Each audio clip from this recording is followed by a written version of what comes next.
Hello, everyone. My name is Kumi Silva. I am the Caroline H. and Thomas S. Royster Distinguished Professor for Graduate Education, as well as an Associate Professor of Communication and Culture Studies in the Department of Communication, an Adjunct Associate Professor in the Department of Women's and Gender Studies, and an affiliate faculty in the Department of Asian and Middle Eastern Studies. And on behalf of my colleagues in the graduate school, I am thrilled to partner with UNC Global Affairs for this diplomatic discussion. I am honored to be with you tonight to introduce our distinguished guests. I would first like to share a little with you about the graduate school and the Royster Society of Fellows. Founded in 1903, the graduate school provides leadership across campus to envision, shape, and support the highest quality education for our innovative and diverse community of graduate students. Today, the school oversees the administration of more than 160 degrees that span more than 80 programs. Established in 1996 by Dr. Thomas S. and Mrs. Caroline H., the Royster Society of Fellows is the premier doctoral fellowship program at the University of North Carolina at Chapel Hill. And over the last 29 years, the Royster Society of Fellows has supported more than 700 doctoral students at the university. This interdisciplinary fellowship program has been a significant force in enhancing the quality of graduate education at Carolina. Royster Global, an initiative within the program, aims to increase awareness and understanding of graduate education across international borders while preparing doctoral students to be the world's global problem solvers. It is an honor for us at Royster to partner with UNC Global Affairs and Carolina's Diplomacy Initiative tonight. It is my very great pleasure to introduce our speaker, Peter Schwartzstein. Peter is an environmental journalist who reports on water, food security, and the connection between climate change and conflict. He has reported for more than 30 countries and published articles in National Geographic, the New York Times, the BBC, Foreign Affairs, and many, many other outlets. Peter serves as a global fellow with the Wilson Center's Environmental Change and Security Program, as a TED Fellow, and as a fellow at the Center for Climate and Security. Last fall, Peter published his first book, I have right here, The Heat and the Fury on the Frontlines of Climate Violence, and I know many of you have read it. And if you haven't, you really should. Peter will be in conversation with Professor Bob Jenkins, teaching professor in the Department of Political Science here at Carolina. His scholarly interests are in the areas of security, policy, international organizations, social and political change, ethnic conflict, nationalism, and state building. And he teaches several courses, including one on climate security. Dr. Jenkins also serves as the Diplomacy Initiative Faculty Fellow and is instrumental in organizing meaningful events like this one for students and faculty at UNC Chapel Hill. Thank you, everyone, for being here. And now over to you, Bob and Peter. So thank you for that very nice introduction, Professor Silva. Indeed, I do teach about both conflict and climate change, so it was with great interest I read this book that is at the nexus of the two. And we'll hear a lot about that tonight. Before we begin our conversation, I would just point out, in addition to seconding Kumi's recommendation to read the book, that it is really wonderfully written. You can see the long experience that Peter has with writing and telling stories, and that really stands out in a variety of settings. This is really original reporting about the consequences of climate change, and from that standpoint, it's a really treasured collection, and I hope you get a feel for that as we move forward. So I wanted to begin, before we hear about the stories, with just a little bit about Peter's journalistic background and how he ended up in this nexus of climate and conflict. So the first question I have for Peter is, how did you become engaged with the connection between climate and conflict? Well, thank you, Bob, and thank you to the rest of you. I'm sorry that we're not doing this in person, but environment and climate circumstances have appropriately perhaps intruded.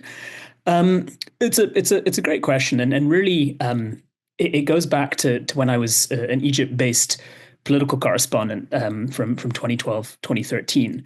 And the more that I was reporting on Egypt and the wider region's sort of political developments, the more that I came to feel that kind of I and perhaps we as a broader journalistic cohort were kind of missing a key part of the story. And equally, and this is perhaps the framing that I most frequently deploy, why does Iraq, for example, have water problems? Well, really, it's the same reason why Iraq has problems in general. It's the legacy of decades worth of conflict, it's corruption, it's prolific mismanagement, and it's meddling by countries near and far. So really, by looking at the country through the lens of its sort of environment, climate, water problems, one can, to my mind, tell the story of the place significantly better than one could through a relatively superficial look at its politics. And just to give you one maybe kind of final real world example to sort of try and illustrate one of the moments when the kind of climate or the sort of security and conflict component really came home to me. I mean, back in 2014, 2015, when ISIS burst onto the scene, I was, along with so many other journalists, embedded with Iraqi security services. And I think it was May, it was June. It was one of these periods of the month in which sand and dust storms are extra liable to kind of wreak havoc. And quite quickly, Iraqi troops came to understand that that when there were sandstorms, that made an ISIS attack significantly more likely, to such a point that they even came to refer to sand and dust storms as ISIS weather. It was in these conditions in which ISIS could bring its suicide bombers within meters of the front lines and detonate them. It was a significant blow to morale. And equally, it was in these circumstances in which the jihadists could negate one of the anti-ISIS coalition's single biggest advantages, which was effective deployment of firepower. So to me, that really brought home the way that environment and climate and security and conflict were just deeply enmeshed with one another. Very good. Thank you. So the book has 8 chapters that delve very deeply into lots of examples. If you had to pick one or two to choose from as the top examples of the contribution of climate to conflict, which would you choose and what would you tell us about those? So, I mean, to sort of briefly foreground that, I mean, I argue that we as a global community are systematically underestimating the amount of violence that is already connected to climate change because we are not fully taking into account how climate is acting on other drivers of instability, other contributors to violence, such as inequality, such as corruption, such as misinformation. And through those sort of 8, 9 chapters, I look in each instance to sort of show how climate is interacting with this sort of rash of other kind of socio-political circumstances. But so for one of these examples, I'll go back to the ISIS component. So between about 2014 and 2017, I spent many months in different parts of rural Iraq and Syria, looking at how ISIS had benefited from collapsing agricultural conditions to bolster its ranks. Now, neither I nor anybody else was suggesting that ISIS was a kind of climate-produced beast alone. What we were arguing is that without climate and other environmental phenomena, it never would have been able to pad its ranks to the extent that it did. And what I found particularly striking as I went about my research was that some of the highest rates of jihadi recruitment were in the villages on the periphery of Mosul in northern Iraq, much the largest city that fell under jihadi control. And that was a really striking finding because those villages were by no means the poorest of the poor. In many instances, they had amenities like refrigerators, or in some instances, air conditioning units that these kind of poorer, more peripheral villages in other parts of the country could only dream of. But what they did have was a proximity to Mosul. And as a consequence, as their own livelihoods, almost all of which were kind of wrapped up with farming, which in Iraq, as in almost all of the world is the livelihood that's most uniquely vulnerable to climate stresses. They saw as the kind of the already yawning gulf between their fortunes and their incomes and the fortunes and incomes of the urbanites just expanded and expanded and expanded. And that kind of intensification of inequalities was kind of putty in the hands of these quite sort of brutally and grimly effective ISIS recruiters who were extremely well practiced in sort of harnessing these kinds of grievances and these kinds of resentments. And then quickly, I want to give you a second example, because so when we look at climate-related violence, there can be a tendency to focus on terrorist groups, to focus on conflict between countries. And again, for good reason, it's sort of more headline grabbing. But the reality is that most of the climate-related violence that's affecting the tens, if not hundreds of millions of people globally, plays out at a much lower, much less sort of geopolitically important level, but one that is nevertheless no less punishing for those in the eye of the proverbial storm. And while working in Bangladesh, in a kind of coastal part of that country, a number of years ago, I stumbled totally accidentally on the phenomenon of pirates who are kidnapping in ever greater numbers many farmers who've effectively been driven from their land by rising seas and an array of other troubles. And for these farmers, many of whom want to stay within their home communities, they're particularly desperate to seek some kind of alternative way of feeding their families. One of the very few, if not the only option at their disposal, is to fish in these kind of pirate-ridden, densely carpeted waterways along the coastal peripheries. And the more that they sail into those waterways and in greater numbers, the more profitable it becomes for pirates, many of whom gain a significant living by kidnapping these folks for ransom. And it's become this deeply unvirtuous cycle whereby the more potential loot there is, more potential hostages, the greater the number of pirates, because it's just that bit more financially viable for them and that bit more attractive to kind of risk the kind of rather unsavory living conditions as well as sort of being a kind of criminal on the run from the authorities. Great. I mean, those are two excellent examples. And I must say, your writing brings to life in a very evocative manner what's going on, whether it's the ISIS weather and the sandstorms or, cruising through the mangrove forests and the waterways. So I appreciated that very much. Since you raised the issue, I think I'll follow up with for our audience, those who were at last week's diplomatic discussion, which was Ambassador Stevenson and former Ambassador Stuart Jones discussing largely the U.S. military response to ISIS in Iraq, the same time period that you were speaking about.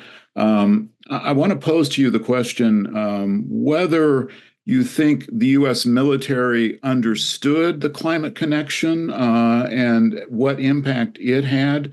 And if it did, how could we see that? And if it didn't, how would you suggest to policymakers that they incorporate that? So I mean, broadly speaking, the US military has been pretty advanced in its understanding of kind of climate change's destabilizing potential. I mean, going back to the 1990s, the Pentagon has been one of the forces at the forefront of climate change research. The rationale being that they appreciate that this is a bunch of stresses that are kind of undermining their bases. I mean, there was a 2018 study even then showing that kind of climate or environmental phenomena had damaged or in some way affected up to 50% of all US military bases, et cetera, et cetera. And we can go on in that vein. I mean, you've got about 3,000 US troops on average kind of succumbing to various forms of heat stroke or heat exhaustion on an annual basis. In an Iraqi context, I don't know how deep or not an understanding there was. And that's because there is still, among frontline troops, as far as I can see, from an array of militaries, a perception that environment and climate are sort of quote unquote soft or feminine topics, that kind of jihadism, that kind of interstate conflict is a product of supposedly bigger, more serious woes like ideology, like poverty. And there isn't always a kind of an ability to sort of join the dots quite as effectively as there perhaps ought to be. I mean, back in 2015 in Baghdad, I was speaking to a number of kind of Ministry of Interior security officials, and I asked them about the kind of ways in which a deteriorating natural landscape was at that point seemingly beginning to contribute to ISIS and other forms of jihadi group recruitment. And I was quite literally laughed out of the room. Now, there's been a little bit of an advance on that, but ultimately, and to be a little bit fair to many of my sort of military or security interlocutors, the connections are really, really difficult and hard to prove. I mean, I think one of the reasons why we with a royal we have been quite slow to understand both the nature of climate change's contribution to violence, but also the extent of it, is just due to the sheer complexity. There's often no smoking gun. It often requires complicated, extended, occasionally dangerous research in ways that is not easy to pull off. I mean, key parts of my research I did in ways that I most certainly wouldn't attempt to replicate now, and some of it probably fell under the banner of kind of idiot kind of young man in his 20s who thought he was essentially invincible. But yeah, bit by bit, I think the connections are beginning to sort of hammer themselves home to those in positions of authority. Yeah, well, I found that particular chapter to be quite detailed about the vulnerable populations, both from the farming and irrigation side, as well as from the herders who were looking for money and selling their cattle in markets as potential recruitees. And, often the story is told from an ideological story. In fact, that's what we heard a lot last week was this generation of young men who were well paid and well enumerated in other ways who were being recruited. But that may still be the generation, but what you're suggesting in your book is that the context is much different. Indeed. I mean, there was a landmark UN report in 2023 that was looking at the drivers of jihadi recruitment across the African continent. And I mean, above all, there, as in a Middle Eastern context, very much suggested that it was pursuit of jobs and sort of relatively well-paid jobs that underlay much of that recruitment rather than any kind of theological motivation.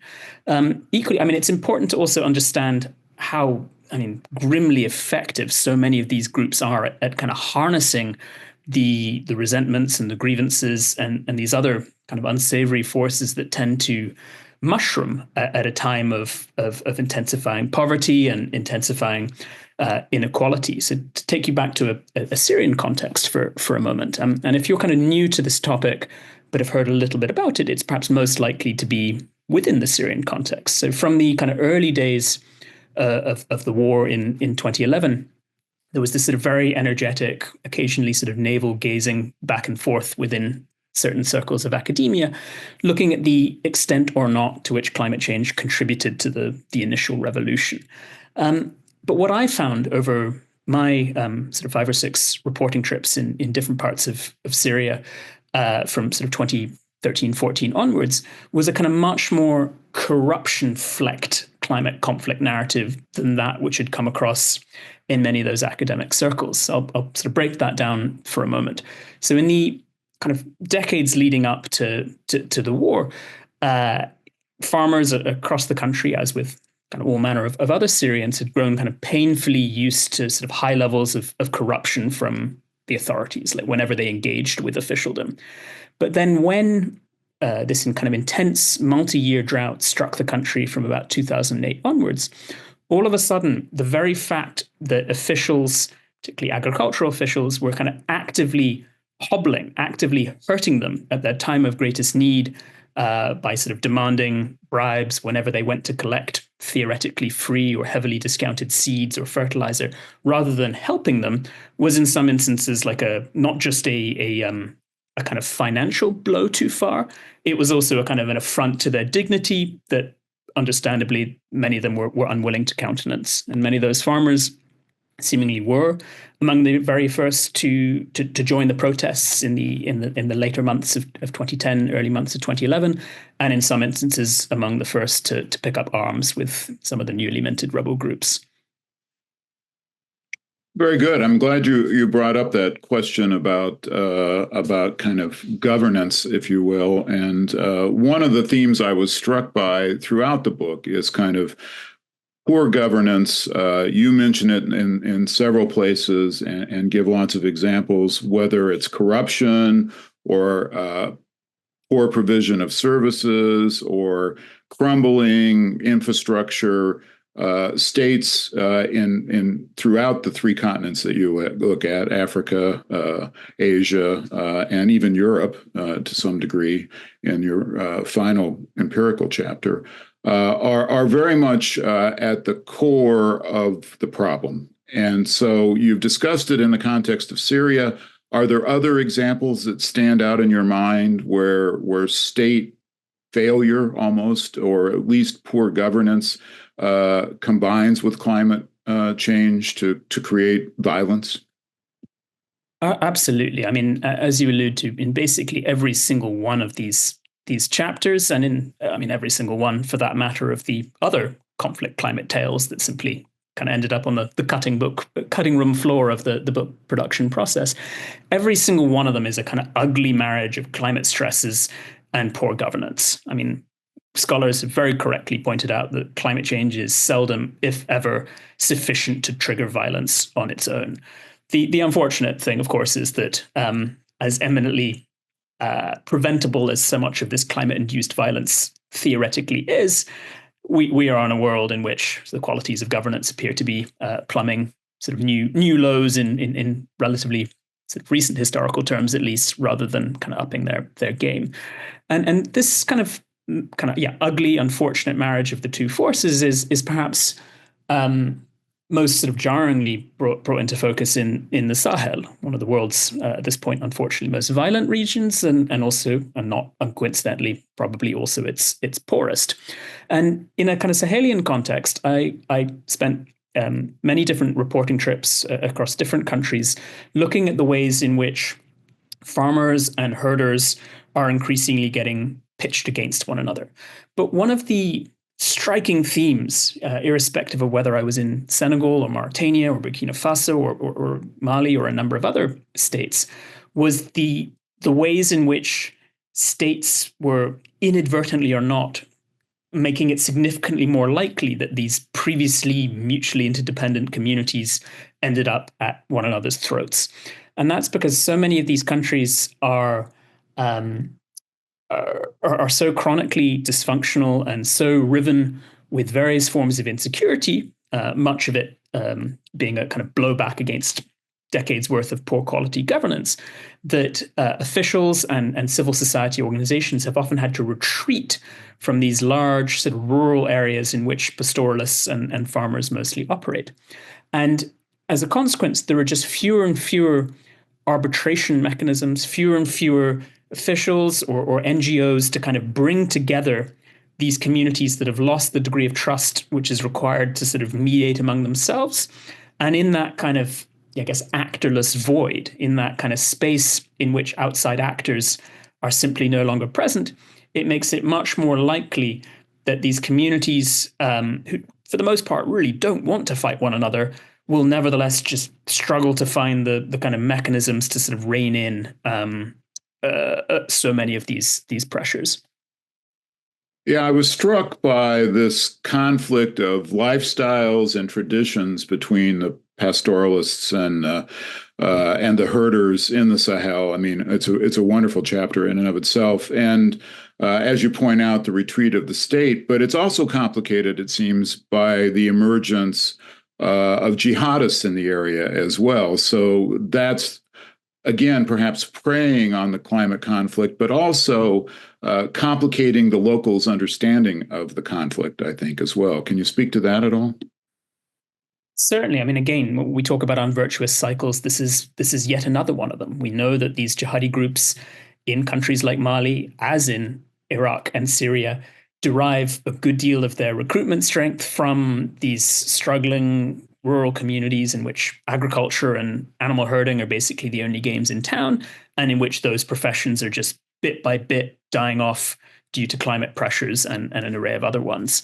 And then the kind of manner in which states respond to that intensifying insecurity with often kind of brutal kind of measures, and also sometimes a kind of retreat of kind of key public services, makes it that bit more likely that these jihadi or other forms of non-state armed groups will gain in power. I mean, in these kind of really quite poor places, a lot of the time, the perceived legitimacy of the state can boil down to something as simple as who is the one providing the services. And when states fail that bit more, as they are in so much of the Sahel, to provide sufficient fresh water, any kind of meaningful wastewater disposal, even moderately satisfactory governance, kind of moderately affordable food, it creates an opening for jihadi groups and others to kind of stake a claim, with recognized authorities having been sort of perceived as abrogating their right to rule. And yeah, once you're mired in that cycle, breaking out of it is a kind of horribly problematic thing to do. Indeed. So I remind the audience that we are taking questions in the Q&A. Please put them there, and we will get to them a bit later in the conversation. One has emerged, but you're welcome to add more. Perhaps to move briefly from the grimmer accounts that we've discussed to something that's a little bit, at least more adaptable, if not hopeful. The book's full of wonderful examples of individuals and their responses to adversity. Are there any particular individuals that really stand out in your mind? And have you been able to stay in touch with any of these people? Yeah, I mean, I promise we're going to get to kind of little green shoots of relative optimism. We're kind of going to land you with a bunch of doom and gloom, and we'll try and, well, at least to a minor degree, kind of pull back a bit from there in a bit. But yes, so when on one of my reporting trips to Burkina Faso, I got to know this sort of young, extremely clever, very sensitive young farmer called Boubacar, who worked his family's plot of land in these kind of semi-arid areas about 2 or 3 hours east of the capital. And when I met him, it was like I first met him, it was about 3 or 4 years into a period of extended bad rains. And it had got to the point where the family was struggling to kind of get any kind of meaningful living off the land. They were kind of sinking ever deeper into debt as they sort of took out cash from members of their extended family and some kind of tribal elders as a means of kind of tiding themselves over until the next harvest possibility. And through that period, this young man, Boubacar, was sort of actively sought out by a kind of local government-aligned militia that was sort of actively looking for additional fighters. And Boubacar, this sort of young, sensitive man, was sort of extremely uninterested. He was sort of temperamentally very poorly suited. And yet, as this sort of drought or a kind of near absolute failure in the rains dragged on year after year after year, eventually he felt that he was in absolutely no position to resist their entreaties. And I think it was in the fourth of what ultimately turned out to be 5 years of drought. He signed on with the VDP, this sort of anti-jihadist militia, and a few months later died in battle with them, somewhere not massively far from his community. And I kind of mention him because, again, if you are new to the subject, but at least somewhat familiar with it, you might have heard of the kind of force multiplier formulation, the kind of threat multiplier formulation, which sort of implies that kind of climate is essentially throwing additional fuel on already smoldering fires. And that can indeed be correct. That can indeed be one of the kind of mechanisms by which you get from kind of climate stress X through to bout of violence Y. But most frequent, in my experience, or much more common, is the ways in which climate change is basically eating away at the resilience, eating away at the coping mechanisms that individuals like Boubacar, his community at large, and even entire nation states turn to at times of crisis. So yeah, you have a lot of these extremely able, intensely resilient individuals whose capacity to resist this kind of tide of troubles is slowly being weakened for an array of climate and other reasons. Well, just to kind of follow up on that, are there individual characteristics that you've seen that enhance adaptability and resilience, or is it much more of a societal characteristic that contributes to adaptability and resilience? A little bit of support can go quite a long way. That's sort of perhaps the first and most immediate thought that leaps to mind there.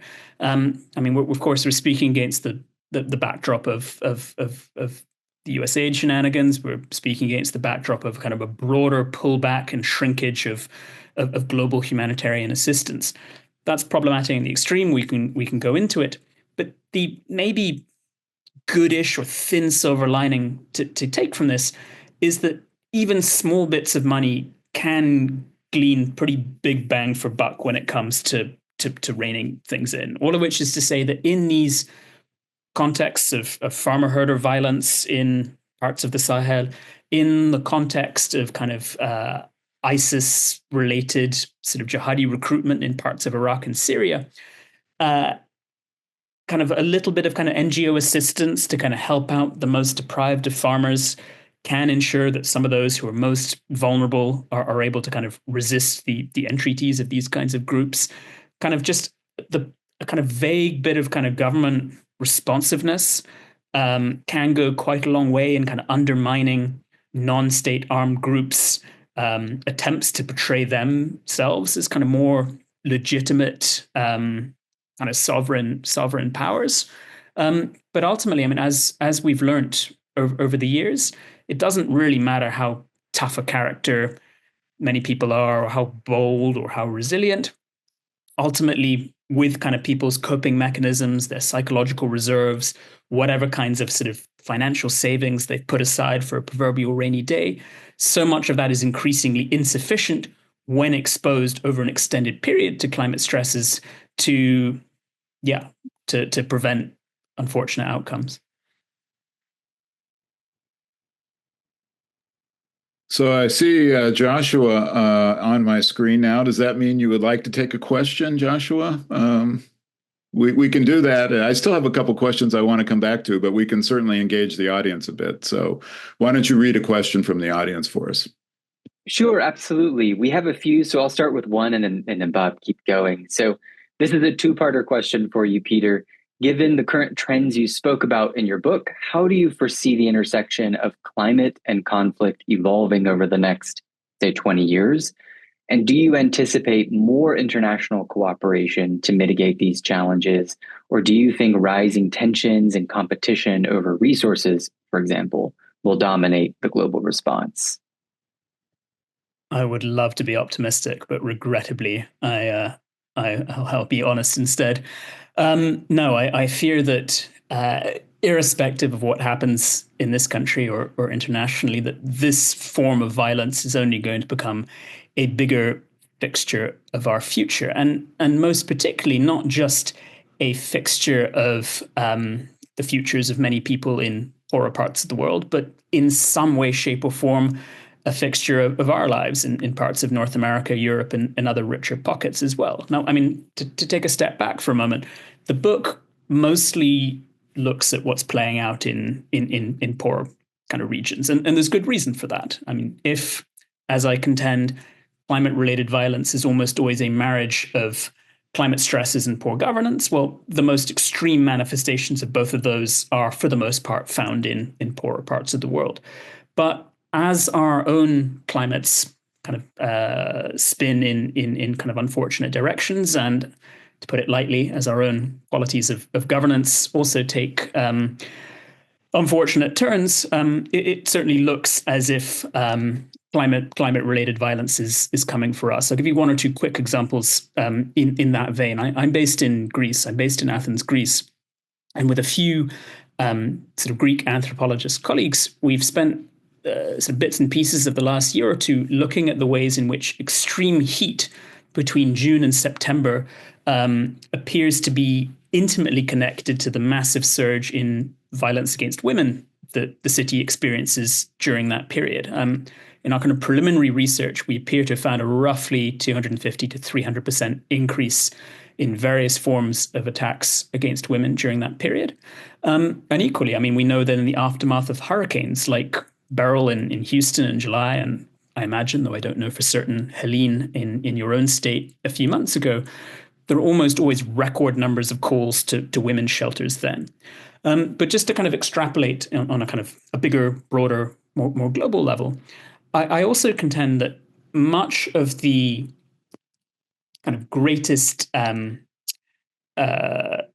dissatisfaction with government, dissatisfaction with states, emerges when there is a kind of widening disconnect between a state's capacity to provide good services like fresh water, sewage disposal, infrastructure, et cetera, and public expectations. And as kind of those services in richer parts of the world drop off, and they don't even have to drop off that much, but if they do indeed drop off for so many of the reasons that we're kind of already seeing, then the blowback among populations in richer parts of the world that have come to expect, that have come to believe themselves rightly or wrongly entitled to that high level of government service, the blowback could be profound, and I would argue we're already seeing it in some way, shape, or form. Was there a kind of an extended part of the question about prospects for cooperation? Yeah, I can read the second part, which is, do you anticipate more or less international cooperation, essentially, moving forward? I mean, to read the current runes, it's again a little tricky to be thoroughly optimistic. But, and this is sort of a big kind of perhaps important but, we are seeing, even in some of the kind of tetchiest regions globally, such as the Middle East, an increasing recognition among many governments that something like water cannot or should not be a zero-sum game. I mean, in the last few years, there's been this rash of kind of transboundary water, climate, environment, energy initiatives in the wider Middle East. Now, many of them are purely opportunistic. Some of them are greenwashing. Some of them are certainly not meant to translate into anything concrete. Nevertheless, even interaction for interaction's sake, as we've learned in the past, between different government bodies that might not otherwise engage, is itself a massive net positive. So, I mean, for decades, as many of you are likely aware, there have been some kind of doom-mongering predictions about the potential for water wars. And frequently, even in many kind of really unpromising, quite depressing-looking scenarios, circumstances have defied that kind of excessively pessimistic reading. I mean, for one, the kind of water sharing treaty over the Indus River between India and Pakistan has survived several kind of major conflagrations, major conflicts between those particular states. But the question, of course, is in this more complicated future, whether some of those sort of past kind of optimistic, cooperation-centered narratives can continue. And on that count, the jury is out. Indeed. I think, I teach an international organizations class, and, I see in the content we cover that there are kind of ebbs and flows in international cooperation. And I believe we're perhaps at a nadir right now in terms of cooperation. I see a couple more questions. Joshua, why don't you go ahead and ask the next one? Sure, and I should have said that question was from Gina. So now I have a question from Lily. How do you see the role of environmental journalism in shaping public policy? Have you seen cases where your reporting directly influenced policy decisions? I mean, I would absolutely love to think that my thoughts have kind of found their way to sort of places of tremendous authority. And I mean, I simply don't know. I mean, this is one of the things that, I mean, so often when working in different far-flung, in my case, mostly rural parts of the world, I sometimes get asked by my interviewees, like, realistically, what good is going to emerge out of this interaction for me? And I'm thoroughly honest in all of those scenarios. I'm like, listen, I cannot promise you anything. I don't know, but there is at least a chance that my report, that my research will get read by someone who's theoretically in a capacity to do something about it. I mean, I do know that some of the reporting that I've done on sort of links between jihadi and other forms of terrorist group recruitment and climate stresses has made its way into sort of various places of usefulness. Whether that's actually led to any kind of policy changes, I simply do not know. I would add that, and this is, again, perhaps slightly appropriate given that I'm speaking to you from Washington and not from a nice lecture hall in Chapel Hill. One of the great ironies is that kind of climate stresses are themselves increasingly stifling the effective coverage of climate stresses. It becomes one of these kind of brutal ironies which the world of climate is itself replete with. Quite a few instances in which I've been trying to get to, for example, a particularly an area that's been battered by a kind of climate-induced extreme weather event like a flash flood, only to find that the bridges I need to cross a particular river to get there have themselves been downed by that flash flood. Many of my photographer colleagues are acutely vulnerable to kind of climate stresses, even as they set about trying to report on climate change. And a lot of the time, particularly in desert and kind of arid areas, climate change is sort of producing this kind of hazy light, which is sort of poison, as some of my photographer colleagues have described it, to the quality of the images they're producing. A lot of the time, conditions are so hot that kind of camera batteries and camera bodies are effectively shutting down. I mean, even as a writer rather than a photographer, there have been a number of instances reporting in kind of 125, 130 Fahrenheit heat in Iraq and Syria when I've had to kind of cool my cell phone in a kind of bodega in a kind of supermarket fridge for 10, 15 minutes to kind of get the thing functional once more. I mean, no, environmental journalism is absolutely vital. Actually ensuring that what we write and what we produce is taken into account come policy time is another challenge altogether. Very good. Why don't we skip Kaylee's question, because it's tied very much to one more question that I want to ask, and go ahead to Rushan. I guess it's how it's pronounced. So save Kaylee and move to the one after that, please. Sounds good. So this question, I was struck by a point in the book that in some regions, climate migrants are viewed negatively, yet not so for those fleeing conflict. And you do, in fact, talk about the different views in certain regions. What's behind this difference in attitude? How do people, if at all, distinguish between those migrating due to climate change when it's intertwined with geopolitical and societal issues? That's a great question. No, I mean, as you say, like environmental migrants, or people who are perceived as being environment or climate related in their displacement, are by and large received with kind of less open arms than folks fleeing conflict or various forms of persecution. Quite why, I'm not sure. I do wonder if perhaps that's linked to messaging. I mean, there was one particular study in Kenya, and the suggestion in that context was that government had presented folks fleeing kind of out and out violence as being kind of quote unquote worthy migrants, while those coming for more explicitly economic reasons were kind of cast in very different terms.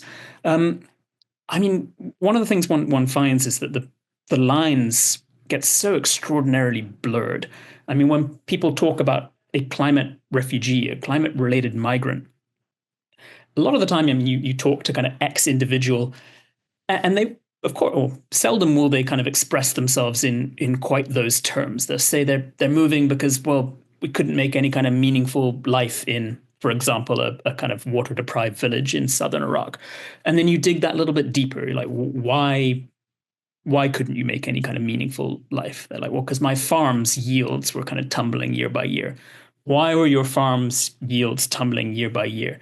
Well, because we didn't have sufficient water. And I mean, the more you dig, the much more likely you are to find a climate component in, at this point, basically everybody's sort of displacement story. But yeah, disentangling these different categories can become something of a fool's errand. Yeah, I think migration is a very central topic in several of the chapters you deal with. And I was struck, maybe it's not so directly climate oriented as you note, but your discussion in the height of the migration crisis in Lesbos in Greece, that little story, you want to share that snippet with the audience?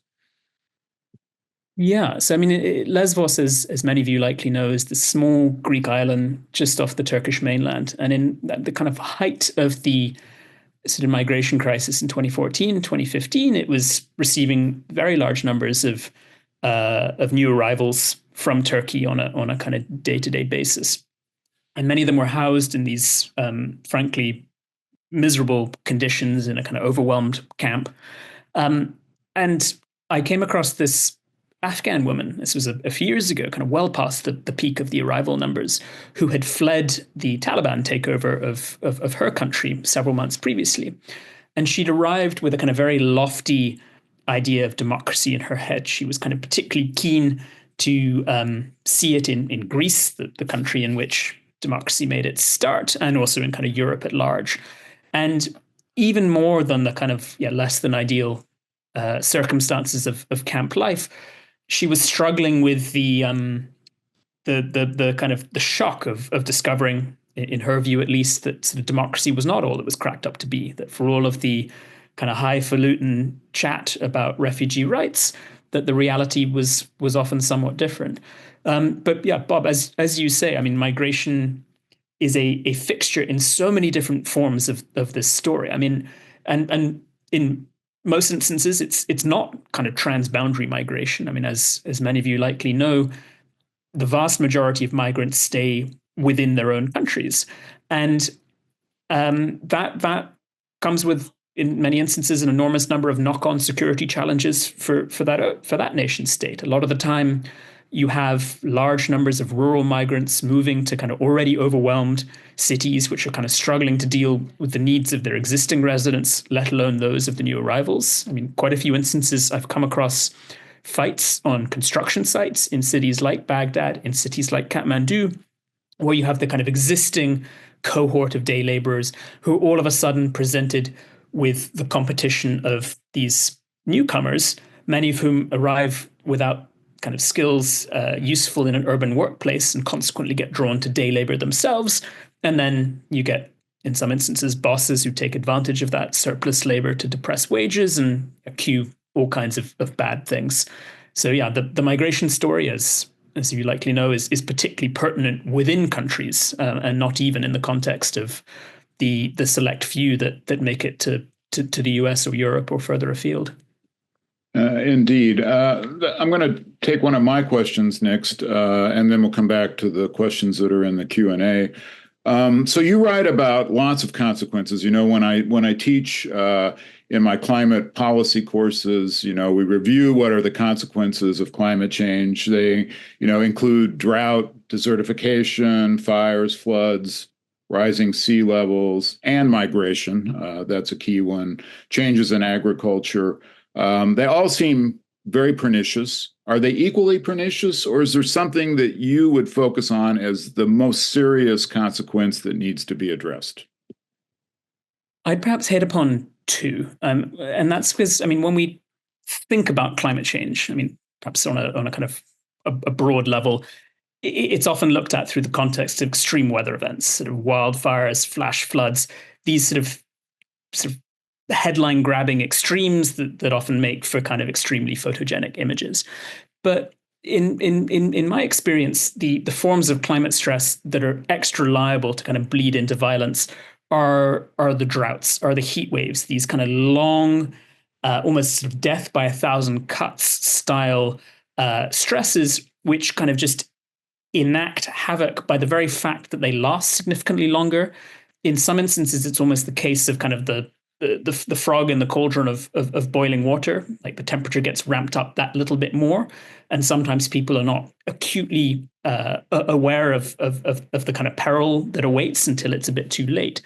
But to that, I would add, again, I mean, I think the sort of layman's take on climate change or climate-related violence is that it's contributing to various forms of water and other resource scarcity that are themselves just by their very nature bleeding into violence. And again, that can be correct, particularly when people kind of respond in erratic or problematic fashions to shortages. But even more problematic than kind of absolute scarcity is unpredictability.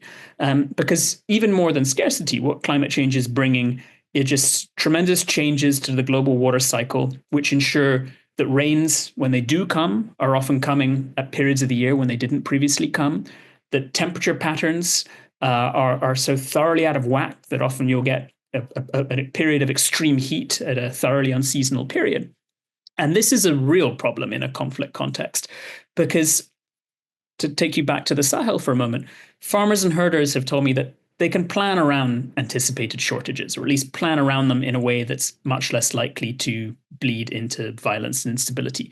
What they cannot do is make kind of plans on the fly without the potential of just accidentally kind of running into the plans of their counterparts. Farmers need to know when to plant up their fields. Herders, pastoralists need to know when to start migrating far and wide with their livestock. And that extraordinary lack of uncertainty, which, I mean, uncertainty is a thing that everybody from humans to financial markets are not massively keen on, is something that seldom ends particularly well. Very good. Joshua, why don't we go to Sophia's question, and then we'll come back to Kaylee's. Great. Yes. So, Peter, are there any emerging climate technologies that you find particularly promising for post-conflict rehabilitation? Interesting. I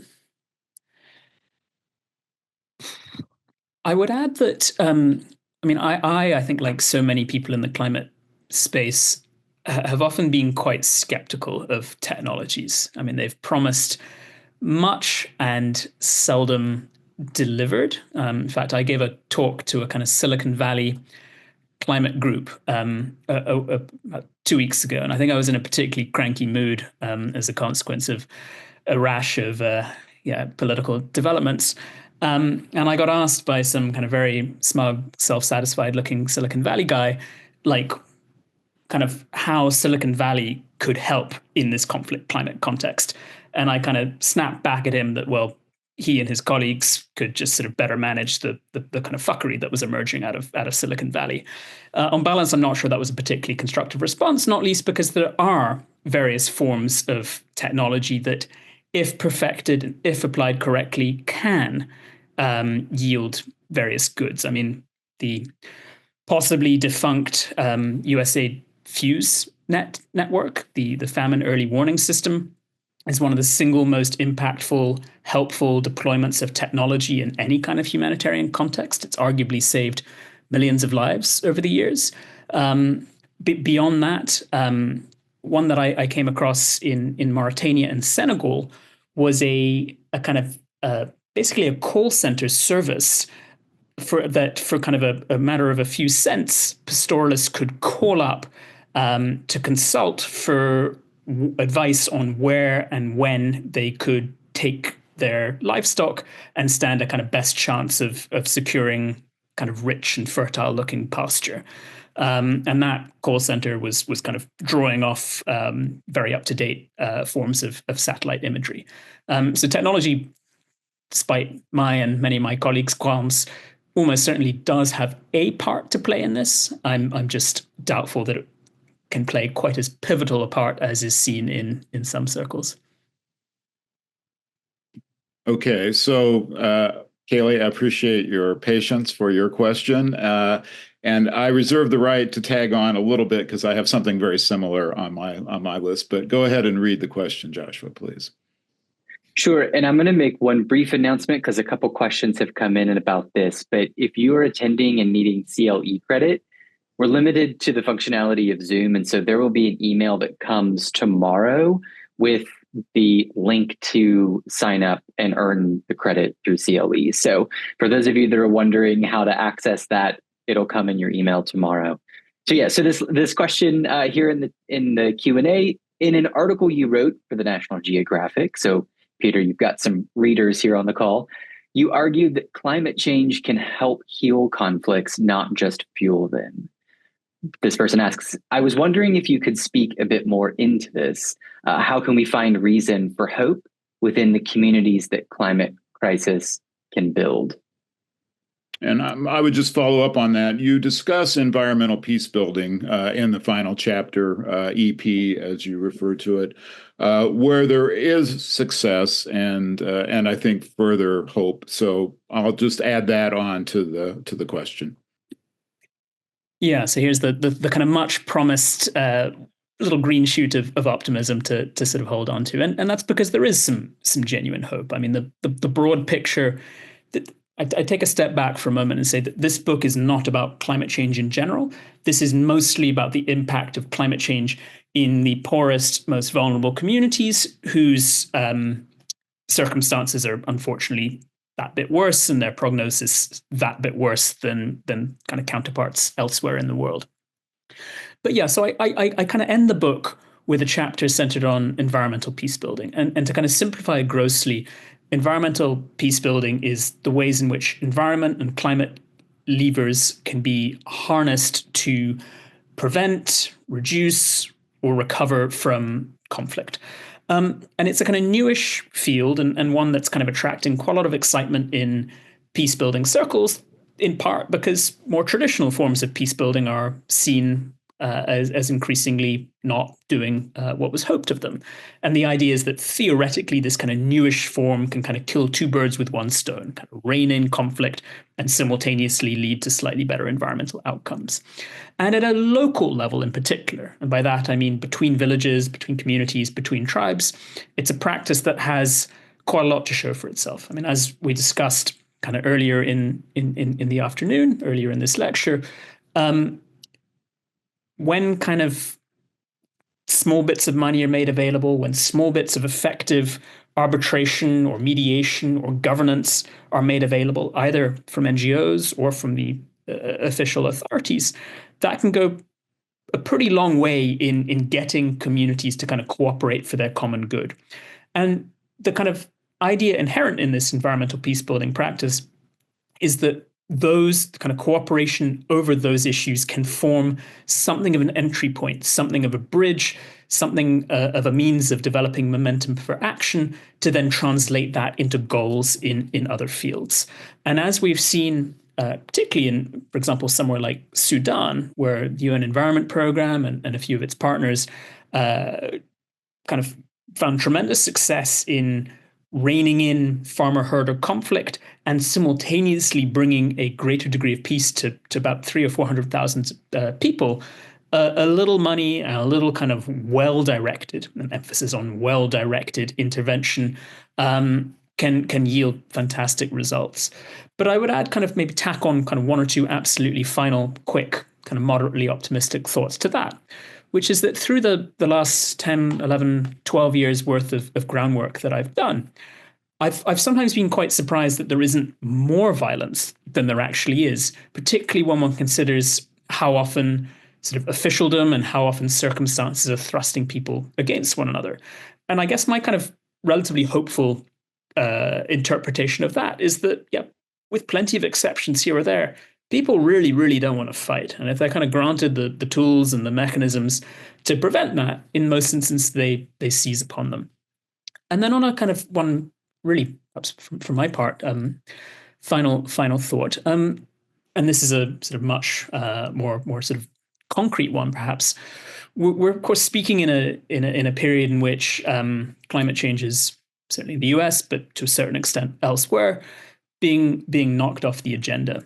And the contention in my community, in the climate security world, has often been that by kind of articulating the national security implications of climate change, that one can keep the issue, keep climate writ large on the radar of politicians who might otherwise want little to do with that. And certainly that proved to be somewhat the case in the first Trump administration, when the Department of Defense enjoyed quite a lot of success in kind of using the climate security angle to sort of keep climate alive in some capacity within the administration.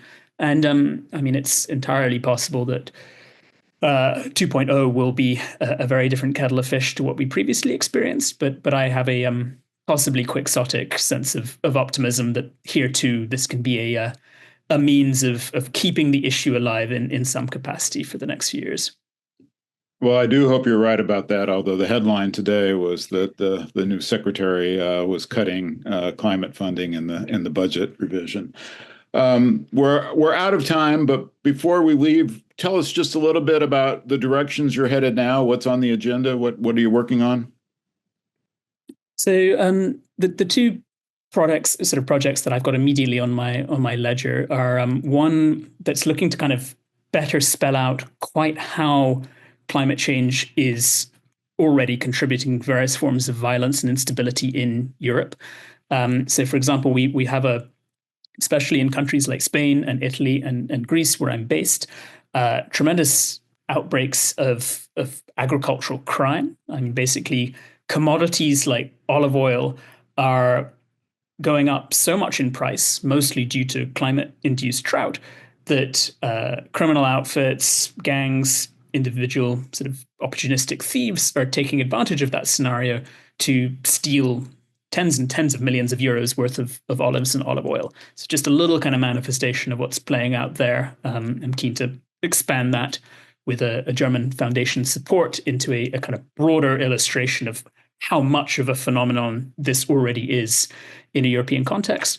And then finally, and I know kind of briefly touched on this in this chat, but one of the things that's also come up in that sort of decade and a bit of groundwork is the ways in which climate change appears to be fueling all sorts of essentially trauma, like various forms of irrational, sometimes wild, sometimes deranged behavior, which itself is often kind of bleeding into various forms of violence. But this is a curiously kind of evidence-free part of the literature. So I'll be delving back into various parts of Iraq and Mauritania in April in order to hopefully get some kind of early scientific evidence to sort of flesh out what so many of us suspect. Well, we wish you great luck in these endeavors, and thank you very much for joining us today, Peter. I regret that it's on this flat screen and not sitting on the three-dimensional stage where surely it would have been a delight to hear from you. But your insight today is fantastic and appreciate it. And I highly recommend the book, The Heat and the Fury. You can find it at your favorite bookseller. It is on campus at student stores. And so please do buy it, read it, and enjoy what are really very nice stories about the individuals who are impacted by climate change. They're written beautifully. The prose is excellent. Before we go, I want to thank Professor Silva and the Royster Society for their co-sponsorship of this event. And of course, I want to thank Ambassador Stevenson for creating the venue for these kind of conversations to take place. And I remind you that there's another diplomatic discussion next Wednesday night with Jenna Ben Yehuda from the Atlantic Council. It should prove to be very interesting as transatlantic relations are very high on the agenda these days, but probably not in the way any of us would really like them to be headed. So join us then. Again, thank you very much, Peter, and thanks to the staff at the Vice Provost for Global Affairs Office for arranging this and doing the behind-the-scenes work. We appreciate it very much. Thanks, everyone. Thank you very much for having me.